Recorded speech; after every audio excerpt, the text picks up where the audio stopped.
So things continue to get more and more interesting when it comes to Dungeons and Dragons, where apparently we now have a brand new 2025 monster manual that is going to gender swap dryads and hags and also turn incubus and succubuses into transgender creatures because reasons? I mean, clearly that's what everybody wants when it comes to Dungeons and Dragons. You want to be able to escape into a fantasy world and see reality before your eyes, I guess.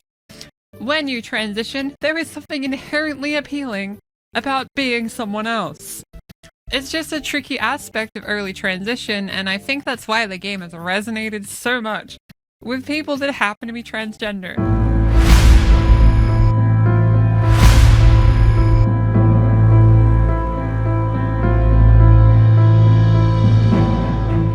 Now, again, guys, we're going to go over this monster manual over from Fandom Pulse, but when it comes to Dungeons & Dragons, I'm noticing that a lot of the recent stuff coming out in 2024 and 2025, and overall just the last couple of years, to be honest with you, is just absolute woke slop. And it's very clear that Dungeons & Dragons is an IP that has been taken over by activists. It's very clear. You're going to have a lot of people within the community advocate for this stuff because they don't want anybody talking bad about their particular, community or like IP or whatever. It really doesn't matter. They don't want anybody talking bad about it. But the simple fact is you can defend this all you want, but this is going to turn off a lot of people if it hasn't already done so. So let's get into this article from Fandom Pulse. But of course, before we do, if you are new here, just consider hitting that subscribe button. I would greatly appreciate it and like the video to push us out into that YouTube algorithm. Now, the funny thing is, when I look at this picture, the one thing I notice is that it has the same color palette as essentially everything else that's woke in 2024. Have you guys noticed that in 2024, every single franchise that either was woke, became woke, or started off as woke all use the same color palette? They all use the same purple, lavender, pinkish kind of color palette. Every single one of them. That hue was in everything. It was in literally everything. It was insane. Dragon Age the Veilguard even had it as well, if you guys remember the posters and whatnot. So I don't know what it is with this particular color. I guess maybe that's like signaling for LGBTQ. I really don't know, but it's honestly very, very weird. And I know people have gone down the rabbit hole with color signaling and whatnot when it comes to that particular hue. But I just noticed that with every single woke project, or if there was a DLC that was meant to be targeting certain groups of people or whatever, they always use this color palette. It's very interesting. And they're doing the same thing here with this particular picture. Anyway, the 2025 Monster Manual is the final book for the Trilogy Core books, new Dungeons & Dragons editions, and Wizards of the Coast has already revealed gender swapping of traditional monsters like dryads and hags, as well as transgender succubus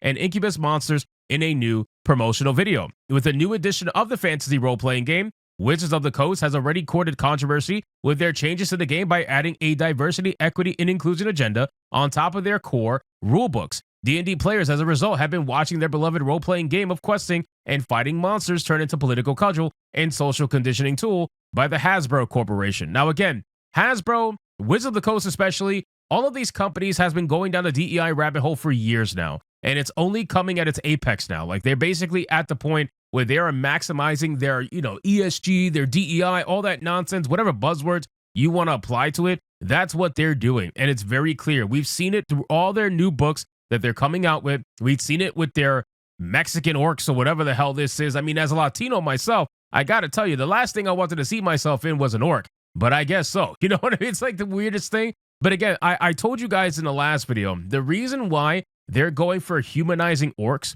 is because these people are the ones that viewed orcs as stereotypes for black people. It was the weirdest thing. I still to this day don't understand how we even got to this point where you have white liberals that work not only at Wizards of the Coast, but white liberals who play Dungeons and Dragons, and they viewed orcs as black stereotypes. Like, bro, if you looked at an orc and you saw a black person, that tells me more about yourself than anything you could possibly actually tell me.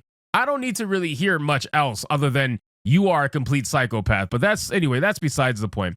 So we got the whole thing about the whole, BIPOC female characters and Mexicans and all this other stuff. Now, the final core book in the trilogy of the Dungeons and Dragons supplements is being released and is showing signs of being affected by the same agenda as the last two books in a promotional interview on the Dungeons and Dragons YouTube channel. I might react to this on Hypnocast.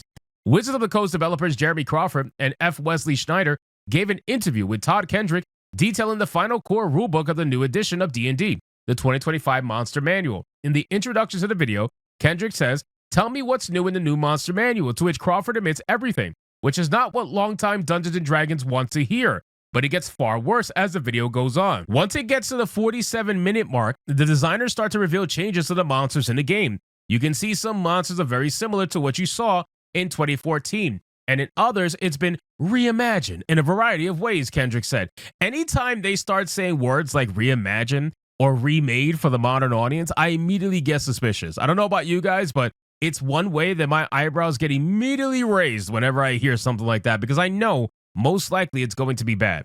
In many cases, when we redesign a monster, we wanted to bring out the monster's story and personality better. Oh, here we go.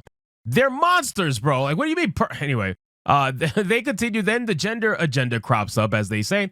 Also, people are going to see either art male or female versions of a creature that they've never seen before. He continued. For instance, in the Dryad painting, you now see a male Dryad and a female Dryad. The developer spoke on changing Dryads, which in Greek mythology always took the form of a young woman. Hags now can be aunties or uncles, grannies or grampies.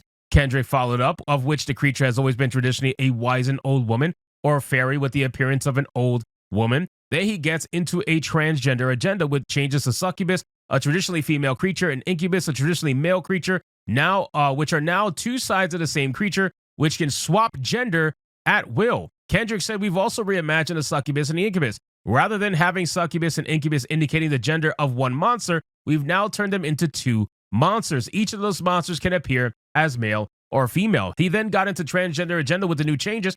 The succubus is the sort of one you meet in the plane, and the incubus is the one who haunts your dreams. And the succubus can turn into an incubus, and an incubus can turn into a succubus. Okay, the succubus and incubus are one of the just many examples, he concluded, implying there are more changes to monsters that would add gender ideology into the mix for 2025.